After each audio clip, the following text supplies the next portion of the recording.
Lesson level FA activity distribution மெத்தடில் வளரறி செயல்பாடுகளை மாணவர்களுக்கு பகிர்ந்தளிக்க பகிர்வும் மதிப்பீடும் என்ற மெனு மீது கிளிக் செய்து தோன்றும் பட்டியலிலிருந்து வளரறி செயல்பாடு ஆ பாடத்தலைப்பு அளவில் என்ற சப்மெனுவில் கிளிக் செய்யவும். இப்போது FA ஆக்டிவிட்டிகளை லெசன் லெவல் டிஸ்ட்ரிபியூஷன் முறையில் மாணவர்களுக்கு பகிர்ந்தளிக்க அல்லது ஒதுக்கீடு செய்ய உதவும் திரை தோன்றும். இந்த திரையானது 3 பகுதிகளை உடையது. ஒன்று, வகுப்பு, பிரிவு, பாடம், பாடத்தலைப்பு போன்ற விவரங்களை தேர்ந்தெடுக்க உதவும் பகுதி. இரண்டாவது, தேர்ந்தெடுக்கப்பட்ட பாடத்தலைப்பிற்கான சேமிப்பில் உள்ள FA ஆக்டிவிட்டிகளை பட்டியலிட்டு காட்டும் பகுதி. மூன்றாவது, மாணவர்களுக்கு எந்தெந்த செயல்பாடுகள் ஒதுக்கீடு செய்யப்பட்டுள்ளது என்பதை காட்டும் அல்லது ஒதுக்கீடு செய்ய உதவும் பகுதி. இந்த திரையில் வகுப்பு என்பதற்கு எதிராக உள்ள கட்டத்தில் கர்சரை வைத்து என்டர் கீயை தட்டினால் வகுப்புகளின் பட்டியல் தோன்றும். பட்டியலில் தேவையான வகுப்பின் மீது கிளிக் செய்வதன் மூலமாகவோ அல்லது ஏரோ கீகளை பயன்படுத்தியோ தேவையான வகுப்பை தேர்ந்தெடுத்த பின்பு என்டர் கீயை தட்டுவதன் மூலமாகவோ தேவையான வகுப்பினை பெற முடியும். இதேபோல் செக்ஷன், பாடம், பாடத்தலைப்பு ஆகியவற்றை தேர்ந்தெடுங்கள். பாடத்தலைப்பை தேர்ந்தெடுத்தவுடன் இரண்டாவது பகுதியில் நீங்கள் தேர்ந்தெடுத்த பாடத்தலைப்பிற்கென முன்னரே வரையறுத்து உள்ளீடு செய்யப்பட்டுள்ள செயல்பாடுகள் பட்டியலிடப்படும். மூன்றாம் பகுதியில் நீங்கள் தேர்ந்தெடுத்த வகுப்பில் உள்ள மாணவர்களின் பெயர்கள் பட்டியலிடப்படும். மாணவர்களின் பெயர் பட்டியலானது பின்வரும் களங்களை கொண்டிருக்கும்: வரிசை எண், மாணவர் பெயர், செயல்பாடு, உச்ச மதிப்பெண்கள், பெற்ற மதிப்பெண்கள். இவற்றில் வரிசை எண், மாணவர் பெயர் போன்ற களங்களின் விவரங்கள் நிரப்பப்பட்டிருக்கும். இரண்டாவது பகுதியில் உள்ள செயல்பாடுகளின் பட்டியலில் இருந்து எந்த செயல்பாட்டினை மாணவர்களுக்கு கொடுக்க விரும்புகிறீர்களோ அதன் மீது வைத்து கிளிக் செய்யுங்கள். அவ்வாறு கிளிக் செய்தவுடன் ஒரு மஞ்சள் நிற பட்டையில் நீங்கள் தேர்ந்தெடுத்த செயல்பாடு உங்கள் மவுஸ் பாயிண்டரை தொடர்ந்து வரும்.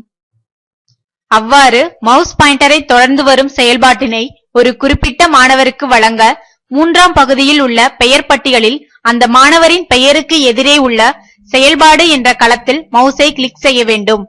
அவ்வாறு கிளிக் செய்தவுடன் செயல்பாடு, செயல்பாட்டிற்கான உச்ச மதிப்பெண் போன்றவை உரிய களங்களில் தோன்றும். இப்போதும் நீங்கள் தேர்ந்தெடுத்த செயல்பாடு மஞ்சள் நிற பட்டையுடன் உங்கள் மவுஸ் பாயிண்டரை தொடர்ந்து வரும். வேறு ஒரு மாணவருக்கு அதே செயல்பாட்டினை வழங்க விரும்பினால் மேற்கூறிய முறையில் அந்த மாணவரின் பெயருக்கு எதிரே உள்ள செயல்பாடு என்ற களத்தில் மவுஸை வைத்து கிளிக் செய்தால் அந்த மாணவருக்கும் அந்த செயல்பாடு வழங்கப்பட்டுவிடும். இதே முறையில் எல்லா மாணவர்களுக்கும் விரும்பும் செயல்பாடுகளை பகிர்ந்தளிக்கலாம். செயல்பாடுகளை பகிர்ந்தளித்த பின் திரையானது இவ்வாறு தோன்றும். ஒருவேளை நீங்கள் வழங்கப்பட்ட செயல்பாட்டினை நீக்க விரும்பினால் நீக்க வேண்டிய செயல்பாடு உள்ள கட்டத்தில் மவுஸை கிளிக் செய்துவிட்டு கீபோர்டில் உள்ள டெலீட் கீயை அழுத்தினால் அந்த செயல்பாடு நீக்கப்பட்டுவிடும்.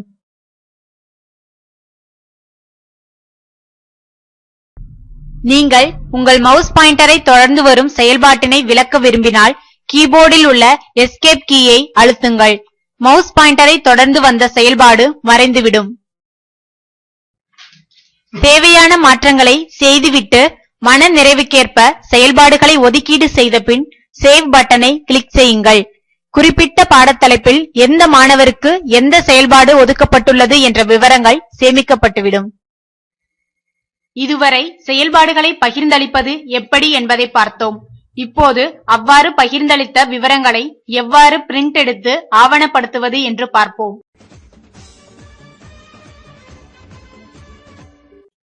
முன்னர் கூறியபடி பகிர்வும் மதிப்பீடும் என்ற மெனுவில் கிளிக் செய்து வளரறி செயல்பாடுகள் ஆ பாடத்தலைப்பு அளவில் என்ற சப்மெனுவை கிளிக் செய்யுங்கள்.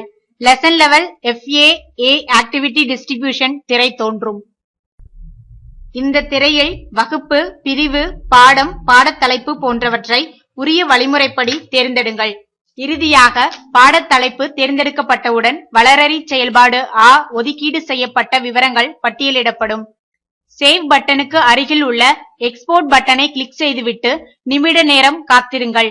பட்டியல் அப்படியே எக்ஸல் சாப்ட்வேருக்கு மாற்றப்பட்டு A4 அல்லது லீகல் சைஸ் பேப்பரில் பிரிண்ட் எடுக்க தயாரான நிலையில் இருக்கும்.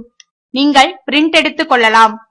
இவ்வாறு ஒவ்வொரு பாடத்திற்கும் செயல்பாடுகளை ஒதுக்கீடு செய்து பிரிண்ட் எடுத்து ஃபைல் செய்துவிட்டால் பாட ஆசிரியர் பதிவேடு தயார்.